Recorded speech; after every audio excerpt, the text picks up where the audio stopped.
She is always on. She has full of energy. And in her dictionary, it's either don't do it or go all in. There's no halfway in between. For example, to prepare for this talk for the audience, she stayed up multiple nights and squeezed time from the weekends away from her kids, iterating the talk over and over and over again, just to make sure the message will be relevant for all of us. She is Vivian Lam, the director of TPM in Search. Let's welcome Vivian. Thank you. Thank you. Okay. So this is all right. Hi, everybody. I'm Vivian. First of all, thank you, Tracy, for inviting me. I'm actually super excited about talking to all of you. I was told that today there are about 200-ish people here, and then there are maybe several hundred on GVC. And so that gets me nervous. Seriously, that gets me really nervous. So if you are bored, please do not fall asleep, okay? So I'm here to talk about discovering my own career path. So that's why I start with this picture, okay? Discovering your path. Now, let me show you this picture first because it tells you a lot about where I was from. Okay, anybody in the audience know where this picture was taken? Wow, you guys are really good. Yeah, so this is Hong Kong. It looked actually a little bit like New York, but it's Hong Kong, the city that I was born and raised in for 15 years, actually. Every time when I look at this picture, it still has this special place in my heart because this is one of the prettiest night view I've seen in my entire life. Okay. Yeah, so as you can tell, one of these two little girls is me. The one on the right with no teeth in the front, that one was me. I grew up in a middle-class family. Neither of my parents actually get the opportunity to go to college. They work super hard. My dad actually started working when he was 14 years old because family was poor. You know, very, very typical American dream kind of family, except that we weren't in America at the time. But nonetheless, my super hard-working parents, they tried their very best to actually give the best to both my sister and I. And so I would say, actually, I grew up as a very happy kid. As you can see from this picture, I was actually very carefree and pretty naughty most of the time. And the fact that I'm still alive right now was actually a mystery because I did cause a lot of trouble when I was a little kid. So on this picture, I was about 4 or 5 years old. And at that time in my life, I had a lot of childhood dreams. I liked to be many things, you know, each show I saw, I want to be like that person. But there was one job that I really, really wanted to have when I grow up, and that was to be a script writer. Not that I write very well. In fact, I was probably like a B, C+ student in writing. But I really, really like the idea of creating something. And then I love to act out each character with my sister. And that's kind of how we pass time as well. My parents, they are super supportive about just about anything we want to try out. Obviously, not burning down the house was the rule number one. But that is part of the reason why I was actually a pretty happy child. Now, this is another picture. Yes, very typical Hong Kong grow-up environment. I went to a girls' school, a girls' Catholic school, and these are actually my best buddies. We still stay in touch right now. You can probably tell which one is me at this point. Now, those of you with eagle eyes, you will notice the timestamp on this picture. Right? Yeah, I'm not going to tell you how old I am, but the timestamp of this picture was actually 1988. It was a turning point in my life because during that time, if you guys recall history, there were a lot of people in Hong Kong feeling very, very uncomfortable with the political situation. And many families, whether they wanted it or not, they had to immigrate to Canada, to UK, to the US, you know, you name it. My parents, they actually own businesses in Hong Kong. And so they never thought about leaving, but they do think that it would be better for my future if I get to actually, go to the US and pursue my education and get my job there. And so that year, I left Hong Kong, and I was 15 years old. Yeah, so this wasn't me, by the way, but see, I know I fool you guys, but this wasn't me, but the same picture actually occurred that year when I left. And it was actually a very, very difficult transition for me because, as you can imagine, right, you were a teenager, you had to leave all your friends, your besties behind in Hong Kong, and then going to this new country. And mind you, my parents did not go with me. It was actually me and my sister coming here, and we were kind of just leaning on some of my parents' friends to check in on us every so often. I was not too happy, actually, I would say, after arriving in the US. I felt, first of all, I didn't really have that many friends because you were already a teenager, you have this pride, right? And so I didn't have too many friends. Honestly, I could never really make sense out of some of the slangs and some of the jokes because a lot of which were actually their culture. I didn't grow up with that. And you guys might laugh, but I had to look up what fresh off the boat means when I first heard the word. So I wasn't exactly too happy. There's another thing too, is that because I felt that my parents actually invested so much money on us. So I felt that I should not disappoint them. No matter what I do, I should not disappoint them. And so I worked really, really, really hard to maintain my grades. You guys probably would resonate because Asian parents, they were all about, do well, get all A pluses is better, that sort of thing. My parents never did that to me, but it was more at that time, I felt that, well, they send me over to the US, it would be a shame if I don't actually make something out of that opportunity. And that really weighs heavily on me as I grow up as a teenager. Can you guess if this is a real picture or not? This is not, but this is a typical, this is a typical US high school classroom, okay? So I came here, I was already a teenager, and so I had to, go to the, typical public high school. I remember sometime around 10th grade, it was actually the beginning of my time, my counselor was encouraging me to take this one class called AP Computer Science. And his rationale was that because I think your science and your math grades were really good, so you would do well in this class. I was like, sure, I want to try out something new, and I never even touched a computer before, so why not? And then so I get into the classroom, and then little did I know, everybody in that class, it was an AP class, and I was this fresh off the boat, remember? So I had no idea what AP was. And so, but everybody was so smart in the classroom. They knew what to do in the classwork and all that, whereas I was the person sitting there trying to struggle, how to reboot my computer, and then I spent forever to do this simple classwork. So I felt really bad at that point, like you were like, yeah, you were doing okay and all, and then all of a sudden it's like, wow, I was probably the worst student in class. I feel very unqualified. And so then I reach out to the teacher at the time.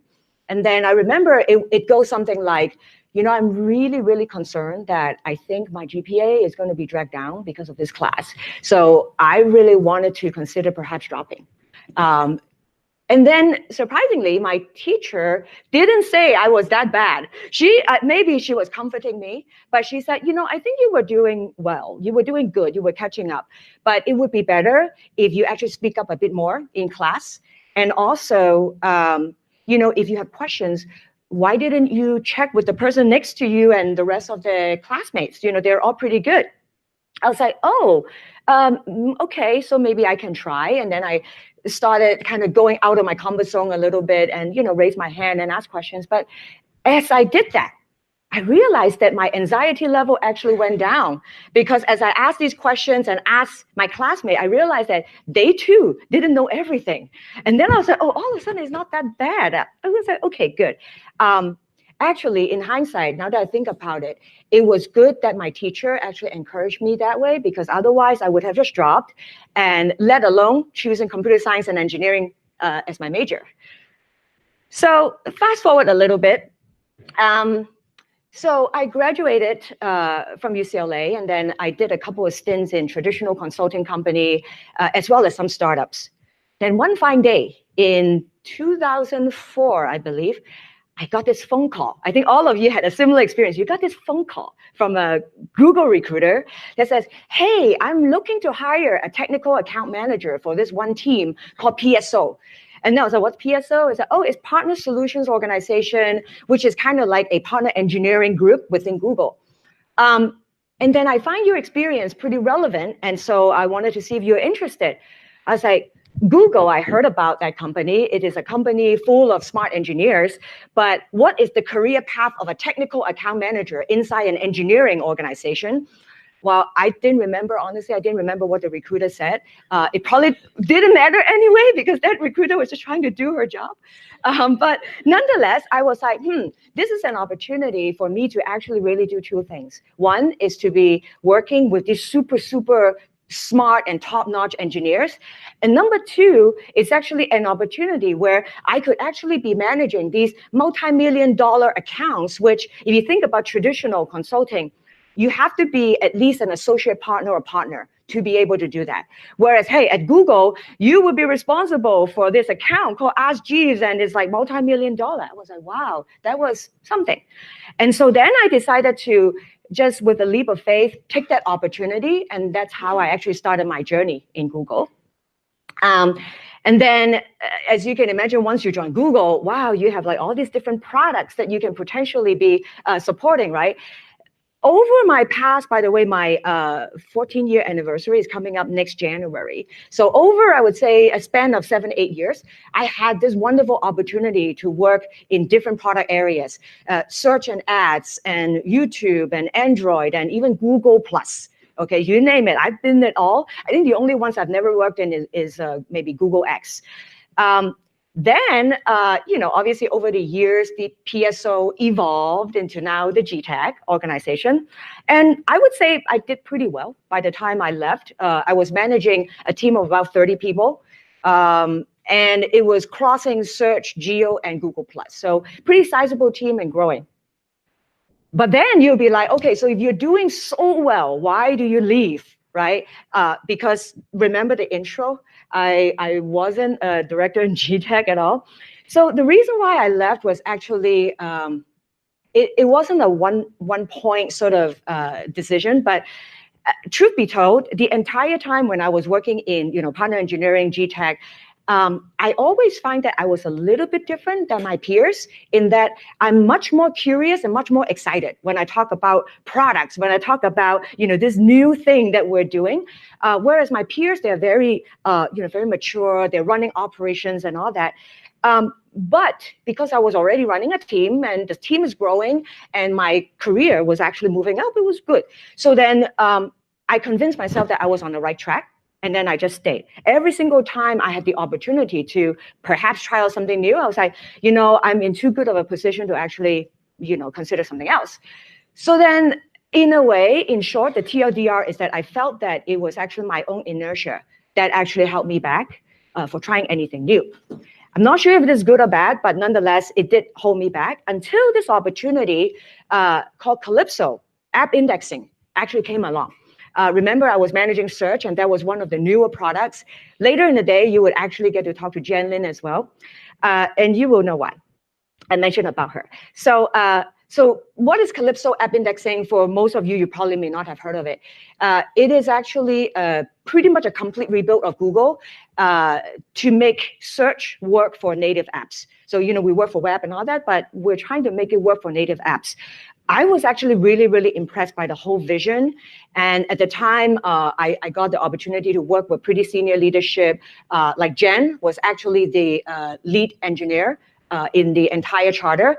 And it helped that I actually knew her very, very early on in my career when we were both working on mobile ads. And so that friendship carried forward. And I was like, oh, Jen, hey, you're actually also working on app indexing. So can you just teach me about what's going on in this developer ecosystem, why Google is doing that?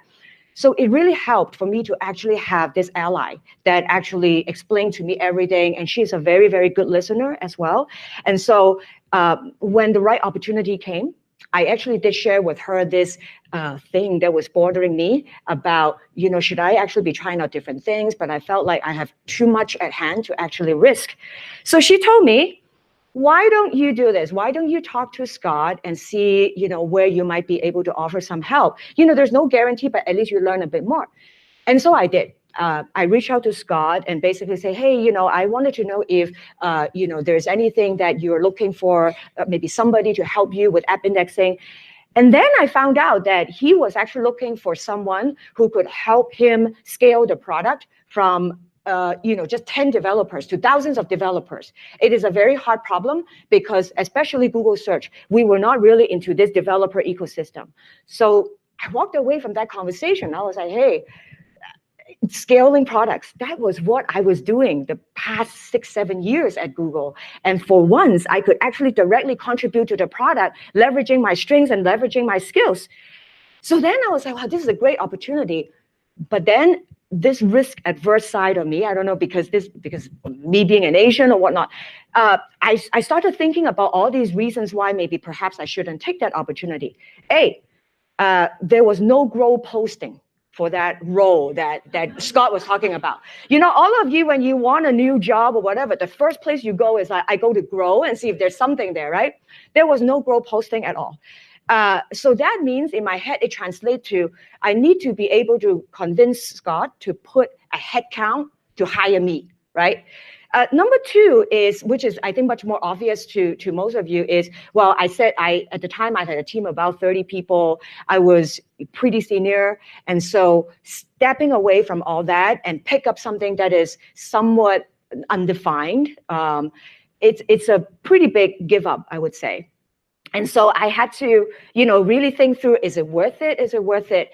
But in the end, there were two things that really helped me make that decision. And till now, I was glad that I made those decisions. One was, it's an opportunity that doesn't come along all the time.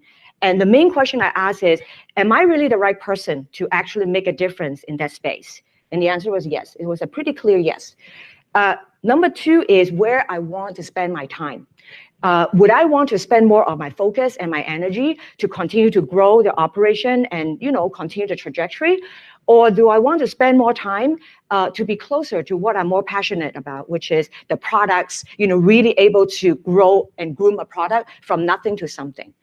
And then that question, it was also pretty obvious. I want the product. And so I made the switch and joined search. And mind you, I had nobody at the time. I was an IC. So it was a bit of, catching back up, because being manager, you have to really hone on one set of skill. Whereas when you go back to IC, you have to kind of relearn some of the skills that got you there, except that you have to, study quite a bit because you have not been doing that. But nonetheless, I make that switch. And it was actually something that I felt, I'm glad I did that. Because I learned quite a lot about the search and architecture and everything. When you look at this picture, you would think that, okay, so what's up next, right? So this switch to search was not actually this glory beginning of my path to a director and all. No way. In fact, the path was not very smooth. So 2 years into my role, my manager at the time had to go on maternity leave for 6 months. And so I was this lucky bench that, I was given this opportunity to lead the team for her for 6 months. It was a super big job, way bigger than what I could do, to be honest, because who might see and then all of a sudden you lead a team. But nonetheless, I figured, it's 6 months. So after 6 months, I'll gladly return everything to you. So I'll be fine with that. Little did I know, during that 6 months, I recycled through 4 managers. And then I went through multiple reorgs. And at the time, because of my position, I had to actually support many VPs. And so as a result, I find it very difficult to really do justice to each person, spend enough time to support their area. The net is that I didn't feel like I was set up for success, and I was really, really ready to leave, because in the end, you're not going to do a good job for anybody. And so I wanted to maybe leave that job and do something else that is maybe less stressful. But then there's this voice in my head again. Like after this, you probably think that Viv must have something wrong, and she talks to herself. But it is true. I had this voice in my head, like, is this really the right time to just walk away from this whole thing? You know, my manager's still on maternity leave. Is it the right time? Well, at that time, it is also true, it's pretty chaotic because search was actually trying to pivot to this 3-year strategy. You guys might started hearing about, oh, you know, we're going international, we're gonna, you know, grow the assistant and all that. So yeah, we're actually pivoting. And then I was like, you know, in my position, I should be able to do something. I might not be the person to create that strategy that everybody was looking for the next 3 years, but what can I do? I can help people, bring people together. I can keep them organized. I can really drive consensus in that discussion. And so that's what I did. And I worked through, you know, multiple iteration with many of the search leads along the way. And we were all in the same boat. And the side effect is that they really get to know me and I really get to know them. And many of them actually today, you know, Shashi, Ziv, and most of the folks, they have become my ally as well as my mentor. So I guess many of you, maybe majority, can speak Chinese, so that's why I decided to use a bit of Chinese here. I'm still here at Google, and quite honestly, I still do not have a full picture about what my eventual career is going to be. And so I consider my career here to be continued, to be honest. But over the years, I do think that there are a couple of guiding principles that are pretty crucial as I come across these, you know, intersection where I have to make my career decisions. So one is changes happen, especially now that Google is so big. I think that changes happen all the time, and there will be chaos every single time. But usually when these changes and chaos and all of these messy things happen, there will always be new opportunities. And you are the one who can actually seek out those opportunities and ask yourself, can I do something? Can I add value? Can I actually help improve the situation? If the answer is yes, then don't just, you know, to my next point, don't just try to optimize for these things about, oh, it's going to hurt my rating. My point number two is not intuitive, but I really want to caution everyone not to overmanage your career. What that means is there's these opportunities out there, but I have to be very honest, the best opportunities are not the ones necessarily in grow. They are not necessarily the ones that are advertised. These are the opportunities that come along your way when you actually have the right skills and you have the right connections. And so spend the time not to optimize for that rating. You know, I don't like CME, I want SEE. Don't waste time on that. Spend on what skills you need to have and also build those connections, because those will drive opportunities to you, not grow. Okay, and then number three thing, the third thing I want to also you know, share with you is this importance of allies and sponsors and just people you trust. I know Google has a lot of mentorship program and all that where you could meet senior people, but I would also say just keep an open eye and look around. People that have worked with you, that actually knows your style, that actually look out for you are actually most of the time the best mentor. Not necessarily those from the mentorship program. They might be hard to find, but they exist.